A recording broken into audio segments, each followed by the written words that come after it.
What kind of, in terms of when there's a scramble around the net, you're under pressure, what type of commitment are you getting, not just from the defense, but from the forwards to collapse and play desperate in front of your own net? Yeah, anytime that puck's low around the net, we want guys collapsing, helping out. Hopefully our defenseman's job is ultimately taking away sticks and not worrying about the puck. And then, hopefully the forwards, we can outnumber their team around the net. We can scoop up those pucks.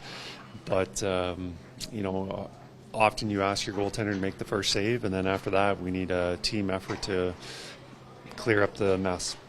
So when you have a goalie as hot as Stu, 10 in a row and only 2 losses in the last couple months or whatever it is, how much is that him? How much does it go hand in hand with that better defensive commitment? Well, I think with the team playing well with more structure, giving him more predictability, it's easier for the goaltender to play. And, I've been happy pretty much with how the team's been playing, but Stu gets a lot of credit. He is outstanding, and when there are breakdowns and when the puck doesn't go in the net, you don't really notice the breakdowns because there wasn't a result. There was a save. But if you're not getting those saves from the goaltender, then you're looking at the defensive breakdowns and what happened. But Stu has been playing really well. Kris, go ahead, Tony. No, go ahead. I was just going to say, have you noticed, I know every post-game after win is exciting.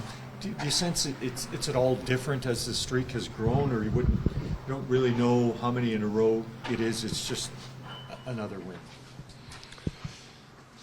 Yeah, I don't know if they're more excited that it was 8 in a row or now we're 10 or 11, whatever it was. I don't know. I think we just have a group of guys that are feeling good about winning games, whether it's the first one, the second one, third one, whatever it was. And just, I think also the biggest part is the streak is nice, but just having the feeling confident where we are in the standings. We're not chasing a bunch of teams like we were a few months ago. And I think the guys are just feeling like, all right, we can relax a little bit. We can feel confident. We don't have to worry about everything else that's going on. Now that you've been able to watch the game tape again, what was your assessment on Dylan Holloway's return on Saturday? I thought he played really well. I thought he played a really good game. Here's his first NHL game playing center. And, the timing can be difficult just with the breakouts, defensive reads, responsibilities. I thought he did a heck of a job all over the ice. And offensively, he created some scoring chances. He was on the ice for the game-winning goal, but he made a couple excellent plays on rushes where he set up Connor Brown in the first period, so CC in the second. He made some really nice plays, but we were very happy with his performance. Kris, just when things are going good in your experiences with teams in the past, how do you make sure that the process is thorough, bad habits aren't creeping in? Do you have any tips, tricks, or things that you've learned along the way to make sure things maintain the way they're going? No, and as I feel that I got that all under control and know what the players need to hear in that, and then they surprise you and you're like, no, I didn't know what to do. So we're just treating it like every other game, doing what we did.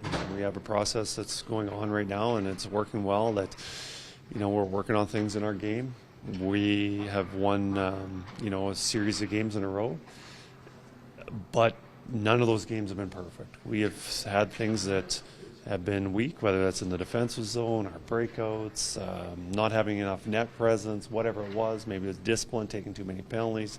There's always something that we can get better at, and tonight there's going to be something we're going to focus on. Do you, as a head coach, you were in Erie where you had kids, then you're in Hartford where you had obviously younger players and they're way up. When you're head coaching in a room like this with lots of hockey IQ, lots of older guys been around a long time, do you have to coach differently?